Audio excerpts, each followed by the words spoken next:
मित्रांनो, हेच आहे ते ठिकाण, की ज्या ठिकाणी आपल्या अख्ख्या महाराष्ट्राचं लाडकं दैवत हो, आपला विठुराया ज्या ठिकाणी होता, तेच हे कर्नाटकातील ठिकाण हंपी आणि हंपीमधील या भागाला म्हणतात विठ्ठलपुरा. अप्रतिम वास्तुकलेचा नमुना असलेला हा भाग अक्षरशः आपल्याला वेड लावून ठेवतो आणि पाहत राहावा असं हे ठिकाण आहे. हंपीमध्ये असलेलं मोस्ट पॉप्युलर डेस्टिनेशन कुठलं असं जर तुम्ही विचारलं तर हे आहे मोस्ट पॉप्युलर डेस्टिनेशन म्हणजेच विठ्ठल मंदिर. या ठिकाणी अजून एक वैशिष्ट्य आहे.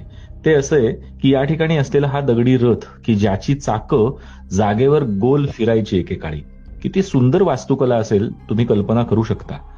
आज 50 रुपयाच्या नोटेवर असलेला जो दगडी रथ आहे तो याच ठिकाणचा रथ आहे आणि हाच आहे तो रथ.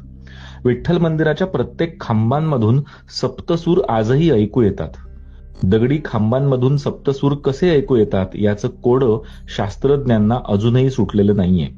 प्रत्येक खांबावर रामायण आणि महाभारतातील प्रसंग इथल्या गाईडकडून नक्कीच ऐकून घेतले पाहिजेत, कारण पटकन आपल्या ते लक्षात येत नाहीत आणि हजारो शिल्पकृती या विठ्ठलपुरामध्ये आपल्याला अक्षरशः वेड लावतात. या ठिकाणी आत्ता विठ्ठल नाहीये.